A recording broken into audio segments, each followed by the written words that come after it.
Assalamualaikum warahmatullahi wabarakatuh. Om Swastiastu, Shalom, Namo Buddhaya, Salam Sejahtera bagi kita semua. Perkenalkan, nama saya Dr. Madebawi Permasuta, SKM Biomed, dosen dengan kepakaran biomedis parasitologi di program studi Sarjana Kedokteran, Fakultas Kedokteran, Universitas Pendidikan Ganesha. Mata kuliah yang akan saya berikan saat ini adalah mata kuliah penyakit tropis infeksi yang dilaksanakan pada semester 5 yang berbobot 5 SKS. Deskripsi mata kuliah penyakit tropis infeksi akan mengkaji aspek biomedis dan klinis mengenai interaksi antara agent, host, dan environment pada penyakit infeksi yang disebabkan oleh virus, bakteri, jamur, dan parasit. Pada blok ini, kajian mendalam terkait penyakit infeksi yang meliputi definisi, epidemiologi, patofisiologi, manifestasi klinis, diagnosis, tata laksana, dan prognosis akan dibahas sesuai dengan capaian pada standar kompetensi dokter Indonesia tahun 2012. Adapun capaian pada mata kuliah ini terdiri atas yang pertama, mahasiswa mampu menyelesaikan masalah-masalah di bidang penyakit tropis infeksi berdasarkan landasan ilmiah ilmu kedokteran dan kesehatan yang mutakhir untuk mendapat hasil yang optimum. Yang kedua, mahasiswa mampu melakukan prosedur klinis yang berkaitan dengan masalah penyakit tropis infeksi dengan menerapkan prinsip keselamatan pada pasien, keselamatan diri sendiri, dan keselamatan orang lain. Yang ketiga, mahasiswa mampu mengelola masalah kesehatan individu, keluarga, maupun masyarakat secara komprehensif, holistik, terpadu, dan berkesinambungan dalam konteks pelayanan kesehatan primer di bidang penyakit tropis infeksi. Mata kuliah ini dilaksanakan dengan tatap muka secara langsung dengan metode pembelajaran berbasis kasus. Perkuliahan ini akan melibatkan interaksi dua arah antara dosen dan mahasiswa melalui pertanyaan dan diskusi kasus selama perkuliahan. Proses perkuliahan penyakit tropis infeksi terdiri atas 32 kali pertemuan yang meliputi 23 topik perkuliahan, 5 praktikum prosedural klinis, 2 diskusi tutorial, 1 kuliah panel, dan diakhiri dengan ujian blok. Terkait aspek penilaian, mata kuliah ini akan memiliki bobot penilaian sebesar 5% untuk kehadiran, 15% diskusi tutorial, 10% responsi praktikum, serta 70% ujian blok. Selanjutnya, kita akan menyaksikan video perkuliahan di dalam kelas terkait topik filariasis yang akan diajarkan dalam mata kuliah penyakit tropis infeksi. Selamat menyaksikan. Ya, selamat siang adik-adik semuanya. Oke, adik-adik semuanya sudah pada makan ya? Sudah, oke. Pada kesempatan kali ini kita akan melakukan pembelajaran mengenai filariasis. Tapi sebelum kita memulai perkuliahan pada siang hari ini, ada baiknya kita berdoa. Berdoa menurut agama dan kepercayaannya masing-masing, berdoa dipersilakan. Bisa kalian nanti cari atau minta langsung ke saya ya, dan saya harapkan juga kalian sudah mengakses e-learning yang sudah saya berikan ya ke Kortinya ya. Oke, selanjutnya terkait dari filaria ya, benar sekali bahwa filaria itu sendiri disebabkan oleh cacing nematoda ya. Terkait beberapa cacing lainnya seperti cestoda, kemudian juga trematoda dan juga nematoda intestinal itu sudah kita berikan di blog sebelumnya ya. Terkait blog ini kita akan lebih fokus ke cacing filaria yang disebabkan oleh nematoda jaringan.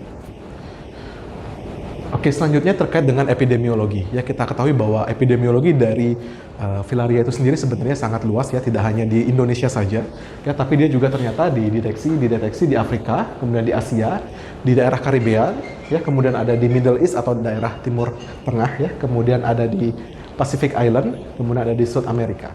Dari cacing filariasis yang ada di Asia ya, bahwa tidak hanya di Indonesia saja, tapi negara tetangga kita seperti Malaysia, kemudian ada Brunei Darussalam, kemudian ada Myanmar, Thailand, itu juga terdapat epidemiologi dari cacing tersebut. Kanan ini apa? Oke, silakan mungkin Bang Tri ya. Baik dokter, terima kasih atas kesempatan yang telah diberikan. Sebelumnya perkenalkan, nama saya Mantri. Saya izin untuk mencoba menjawab terkait dengan beberapa gambar dan juga petunjuk secara mikroskopis terkait dengan agen penyebab filariasis.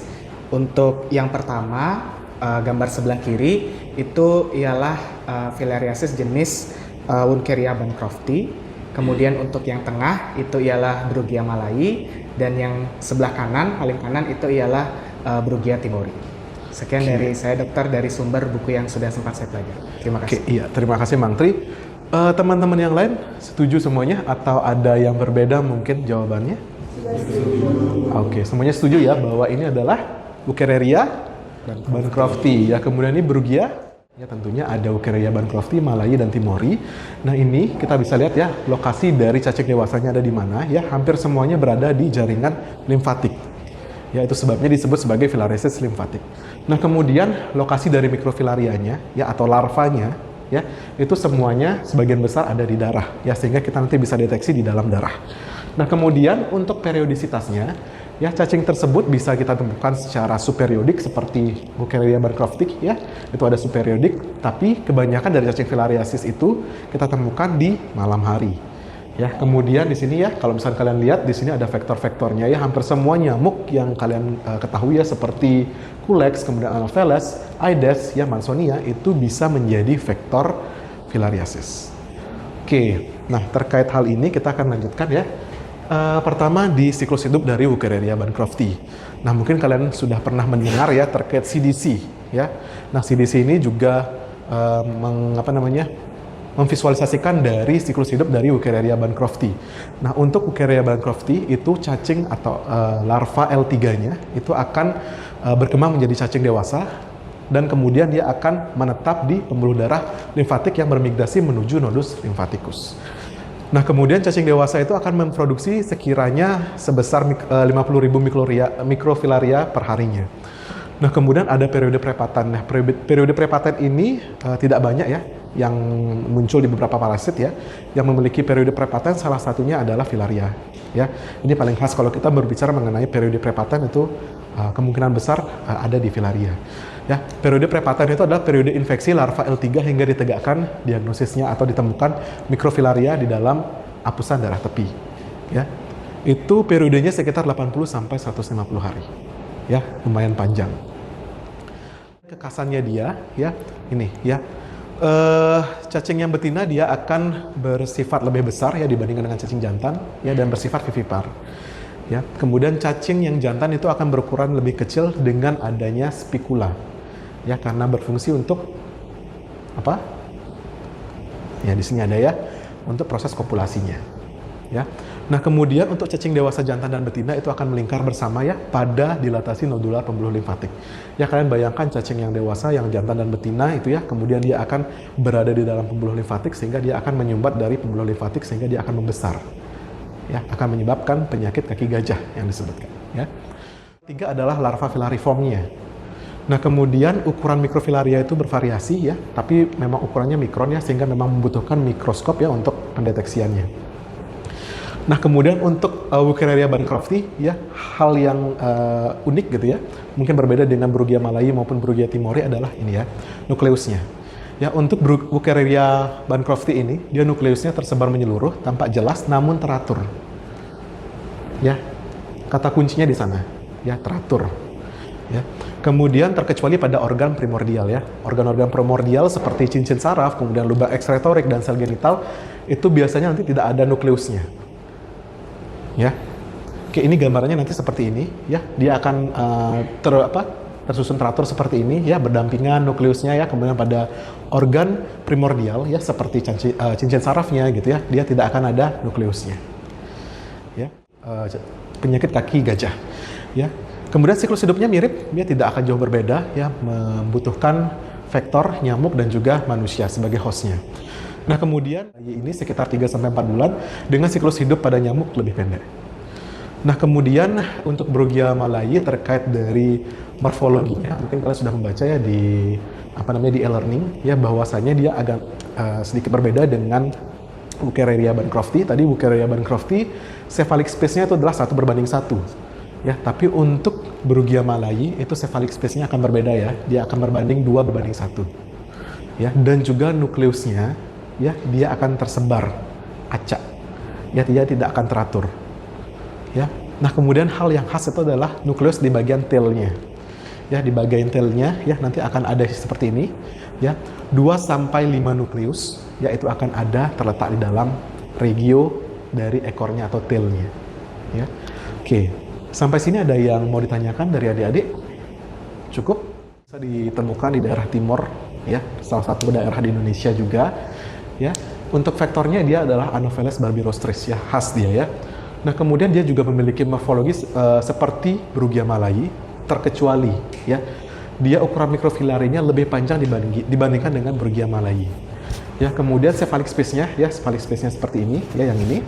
Ya, kalau tadi dia 2:1, maka ini cephalic space-nya 3:1. Ya. Kemudian regio ekornya terdapat 5-8. Tadi adik-adik ingat kalau misalkan Brugia timori berapa? 2. Berapa? Ya. Yang tadi 4-5 ya, 3-5 lebih tepatnya. Ya, tapi kalau misalkan Brugia timori dia 5-8 nukleus. Ya, yang terletak di dalam ekornya. Dengan ada 2 nukleus di daerah kaudalnya terpisah, berbeda. Ya. Nah, kemudian untuk seatnya atau pelindungnya dia tidak dapat diwarnai oleh gimsa, sehingga nanti ketika kalian melakukan pemeriksaan gimsa itu seatnya akan bening. Ya, tidak akan terwarnai dengan gimsa, berbeda dengan nukleusnya yang akan terwarnai dengan gimsa. Ciri khas tersendiri ya untuk manifestasi klinisnya. Untuk yang limfatik filariasis ya, itu ada pembagiannya lagi. Ya, untuk limfatik filariasis dibagi menjadi endemik normal. Itu artinya dia berada di daerah endemis tapi dia tidak menunjukkan gejala sama sekali. Ya, dia masih normal. Ya, kemungkinan itu terjadi karenanya kurangnya exposure atau terjadinya resistensi, ya, atau terjadi periode prepaten, ya, bahwasanya dia belum muncul nih, ya, gejalanya, tapi dia sudah terinfeksi. Nah, itu adalah endemik normalnya. Nah, kemudian terkait dari mikrofilarimia asimptomatik, berarti dia sudah terdeteksi, ya, di pembuluh darah tepi, tapi dia masih bersifat asimptomatis atau belum bergejala. Nah, di sini kalian bisa lihat ya, untuk asimptomatis itu hanya ditemukan parasitnya, ya, tapi belum ada gejalanya. Ya, kemudian dia ditemukan pada pemeriksaan darah tepi, kemudian disertai dengan beberapa gejala, ya, tapi biasanya masih ringan, ya, bahkan mungkin agak sedikit susah dibedakan gitu ya. Contohnya seperti hematuri, tapi masih hanya bersifat mikroskopis. Ya, kalau misalkan yang sudah bergejala, biasanya hematurinya akan terlihat secara makroskopis juga terlihat, ya, tapi kalau misalkan untuk yang asimptomatik dia biasanya masih mikroskopis. Ya, kemudian juga proteinurinya juga mikroskopis. Kemudian untuk dilatasi dari pembuluh limfatiknya itu, ya, dia hanya terlihat pada saat melakukan imaging saja. Ya, tapi secara kasat mata ketika kita memeriksa itu belum ada. Ya. Oke, kemudian akan terlihat juga filarial dens pada saat kita melakukan USG limfatik skrotum. Ya. Nanti kita akan lihat ya contoh dari USG-nya bagaimana filarial dens itu. Memberikan gejala seperti demam tinggi, ya, karena dia bersifat akut ya. Kemudian ada inflamasi di limfatik ya. Kalau misalnya kalian pernah dengar ya, ada yang namanya limfanitis, kemudian ada limfadenitis ya. Nah, itu berarti ada proses inflamasi di dalam sana, ya. Oke, nah kemudian akan ada pembesaran yang sering terjadi, ya, contohnya pembesaran di daerah inguinal, ya, di daerah selangkangan, kemudian di daerah aksilaris, ya, di daerah ketiak kita, kemudian di daerah epitoklearis atau di daerah lengan atas kita, ya. Kemudian akan ada juga edema lokal transient, ya, tapi dia bersifat pitting edema yang bersifat reversible. Ya, artinya ketika kita melakukan pemeriksaan pitting edema, dia akan kembali normal, ya.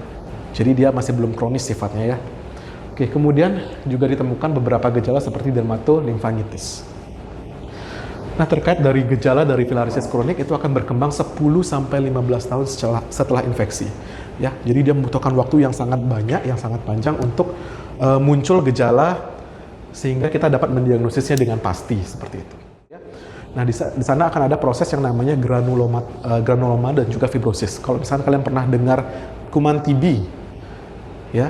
Nah, kuman TB itu tubuh kita gitu ya, untuk memprosesnya supaya tidak menyebar, maka dia akan memproses dengan cara membentuk suatu granuloma. Ya, untuk membatasi dia tidak bergerak ke organ-organ yang lain. Ya, sama juga seperti filariasis ya, tubuh kita juga akan membentuk yang namanya granuloma. Nah, kemudian ada juga gejala edema kronik ya dari grade 1 hingga semakin besar hingga menjadi grade 4. Ya, kemudian ada manifestasi limfatik ya, ada hidrokel, kemudian ada elephantiasis, ada funikulitis, ada kiluria ya, yang masing-masing itu ya nanti bisa kalian baca lebih detail lagi ya, tapi untuk kiluria itu tidak terjadi pada infeksi Brugia. Ya, kiluria hanya terjadi pada infeksi Wuchereria. Ya, paling sering kita lihat untuk kilurianya ya. Oke, kita akan lanjutkan terkait dari occult dari filariasis ya, artinya dia hanya terdeteksi samar-samar. Ya, samar-samar. Jadi di sini merupakan reaksi hipersensitivitas ya akibat adanya antigen. Ya, tapi karena adanya imunitas yang bagus gitu ya, reaksi imun yang bagus, sehingga akan terjadi yang namanya microfilarial clearance dari parasit tersebut dengan baik. Ya, hingga terjadi antigennya itu di entrapment, ya. Akan dikurung antigennya. ya, supaya tidak kemana-mana seperti itu. Nah, di sini akan terjadi yang namanya saya bilang tadi ya, ada reaksi granulomatosis ya, tapi dia tidak akan semasif dari limfatik filariasis ya, karena dia sifatnya antigennya masih sedikit jumlahnya ya. Nah, kemudian juga pada saat pemeriksaan darah lengkap ya, akan ada terjadinya peningkatan dari eosinofil seperti itu ya. Kemudian pada pemeriksaan serum IgE itu juga akan terjadi peningkatan dari IgE itu sendiri. Nah, kemudian untuk mikrofilaria itu tidak akan ditemukan pada pemeriksaan darah tepi. Ya, karena dia sudah berhasil untuk melakukan clearance terhadap parasit tersebut, gitu ya, sehingga mikrofilaria tidak akan terdeteksi di dalam darah. Oke, sampai sini semuanya sudah paham? Sudah melakukan hands-on terkait pemeriksaan penunjang mikroskopis filariasis, ya. Kemudian di sini kita akan melakukan pemeriksaan direct wet mount, ya, untuk pemeriksaan mikroskopis bisa, ya, untuk melihat yang namanya pergerakan dari mikrofilaria itu sendiri. Ya, jadi dalam darah itu langsung kita lihat di bawah mikroskop. Jadi nanti kita akan melihat bahwa mikrofilaria tersebut bergerak. Ya. Atau kita yang paling sering dilakukan adalah pemeriksaan rutin GIMSA. Ya. Nanti pada saat kita hands on kita akan melakukan yang namanya pemeriksaan rutin GIMSA, sediaan darah tebal dan juga sediaan darah tipisnya. Ataupun juga dengan pengecatan hematoksilin eosin, itu juga bisa. Nah, kemudian teknik konsentrasi filtrasi ya dengan menggunakan filtrasi membran atau tes knot. Ya, kemudian juga menggunakan tes provokasi dari DEC ya, atau menggunakan obatnya sendiri ya, dietil karbamazin atau immunofluorescence assay ya. Kemudian untuk imagingnya kita bisa menggunakan USG ya, biasanya untuk pemeriksaan di skrotumnya ya. Itu nanti kita akan temukan yang namanya filarial dense, atau kita juga bisa menggunakan X-ray ya. Ketika kita menggunakan X-ray nanti kita akan melihat cacing dewasa yang sudah mati ya, dia akan melakukan kalsifikasi ya, sehingga di X-ray itu akan terdeteksi ya, akan terlihat gitu ya. Nah, kemudian kita juga bisa menggunakan X-ray chest ray ya. Jadi nanti kita akan melihat yang namanya infiltrat pulmoner apabila dia sudah menyebar terlalu masif ya. Kemudian secara pemeriksaan molekular kita bisa dengan menggunakan PCR ya, tentunya lebih mahal ya, tapi dia spesifik ya. Kemudian kita juga bisa menggunakan senodiagnosis ya. Senodiagnosis itu dengan menggunakan vektornya. Jadi pasien yang kita curigai gitu ya, dia ada filaria gitu ya, maka kita akan menggunakan nyamuk ya untuk menghisap darah dari manusia tersebut. Nah, yang akan dibedah itu bukan manusianya tapi vektornya. IgE, biopsi pembuluh limfatik. Ya, ini semua tidak mesti kalian lakukan semuanya, tapi biasanya yang pasti dilakukan itu adalah dengan pengecatan rutin GIMSA. Ya, oke. Selanjutnya ini merupakan gambaran dari filarial dense, ya, pergerakan dari cacing filaria. Ya, kalau misalnya kalian bisa lihat ya, ini adalah USG dari skrotum. Ya, jadi di sini bisa kalian lihat ya bahwa pergerakan tadi ya, ada pergerakan yang putih-putih itu. Ya, nah itu. Ya, bahwasanya dia akan bergerak ya, filarial dense. Nah, kemudian untuk tata laksana, ini tata laksana dari filaria itu bisa diberikan oleh dokter umum ya, sehingga ini harus kalian kuasai ya. Bisa diberikan dietil karbamazin sebagai drug of choice-nya ya. Itu sebesar 6 mg per kilogram per hari selama 12 hari. Ya, ini efektif untuk membunuh cacing dewasa dan juga mikrofilariasis. Kemudian kita bisa memberikan albendazole ataupun ivermectin apabila tidak tersedia. Ya. Menteri Kesehatan nomor 1582 Menkes SK garing 11 garing 2005 tentang pedoman pengendalian dari filariasis itu sendiri. Nah, kemudian di sini juga ada preventifnya, tidak hanya kemoprofilaksis saja, tapi juga ada yang namanya kontrol terhadap vektornya sendiri. Ya. Keluhan mata kanan merah selama 1 bulan. Ya, jadi di sini ada clue mata merah ya selama 1 bulan. Nah, kemudian ketajaman penglihatan mata kanannya berdasarkan grafik Snellen itu ada 20/40, artinya terdapat penurunan ya, penurunan visus ya untuk jarak jauh dan 23/30 untuk jarak dekat. Ya. Kemudian saat diperiksa menggunakan slit lamp, terlihat adanya cacing hidup yang bergerak di bilik anterior mata. Ya, jadi kalau misalkan kalian melihat slit lamp nanti ada gambarnya ya, itu menggunakan pencahayaan lampu ya dengan alat khusus, itu nanti kita akan melihat adanya cacing yang bergerak di dalam mata. Ya. Nah, ini ya terdapat flare ya, flare itu artinya dalam pemeriksaan slit lamp juga ya, flare 1+ dan sel 1+. Ya, berarti agak sedikit keruh. Ya, kemudian tidak ditemukan tanda-tanda peradangan atau keberadaan cacing di segmen posteriornya. Ya, jadi tidak hanya di bilik anteriornya saja, tapi di segmen posteriornya juga dicek. Ya, untuk di segmen posteriornya dia aman, tidak terlihat gambaran apapun. Ya, namun pasien belum pernah menjalani pengobatan sebelumnya. Nah, di sini yang khas adalah jumlah total leukisitnya meningkat, ya, tapi tidak menunjukkan eosinofilia. Kemudian LED-nya sedikit meningkat, ya, dan tes antigen filarianya menunjukkan hasil yang negatif. Ya, antigen filarianya dia negatif. Nah, yang menjadi pertanyaan saya, cacing apa yang terlibat dan mengapa infeksi mata tidak menyebabkan antigen terdeteksi pada pemeriksaan darah pada kasus filaria tersebut? Oke, iya silakan. Baik, sebelumnya izin dok, terima kasih atas kesempatannya. Saya izin menjawab mungkin untuk cacing yang terlibat pada kasus itu mungkin dari gambaran itu sangat khas pada Escherichia bancrofti. Kemudian untuk pertanyaan kedua, mengapa infeksi mata tidak menyebabkan antigen terdeteksi pada pemeriksaan darah? Mungkin sebelumnya ada beberapa organ dalam tubuh manusia yang disebut dengan imun privilege organ ya. Jadi secara fisiologis ada beberapa organ itu berupa mata, otak, testis dan juga uterus itu tidak dilewati oleh saluran darah imun, sehingga ketika organ tersebut memang memiliki pertahanan sistem sendiri, sehingga ketika memang terjadi infeksi pada organ tersebut, imun yang sistemik itu tidak sampai ke sana karena ada barrier yang menahan. Maka dari itulah ketika terjadi infeksi mata pada kasus ini itu tidak terdeteksi pada pemeriksaan darah tepi. Mungkin demikian dok. Mohon maaf. Ya. Masih kurang tepat. Ada yang mau menjawab untuk pertanyaan nomor 1? Pertanyaan nomor 2 saya kira sudah sangat tepat ya. Oke, iya silakan. Saya dokter, izin menjawab untuk pertanyaan nomor 1. Tadi jawaban yang benar adalah Brugia malayi nih Kak dokter, berdasarkan kasus yang sudah ditampilkan. Oke, mengapa itu Brugia malayi? Ada alasannya? Mengapa Brugia malayi? Karena Brugia malayinya itu memiliki morfologi yang menyerupai juga dengan jawaban yang tadi diberikan oleh Degus, yaitu Escherichia bancrofti, tapi hanya saja ukurannya lebih kecil nih Kak dokter. Oke, dan juga cephalic space-nya ya, dia khas sekali ya, dia perbandingannya 2:1. Menyerang bagian organ-organ yang lain. Ya, salah satunya adalah mata. Ya. Oke, sampai sini ada yang mau ditanyakan dulu? Cukup? Cukup.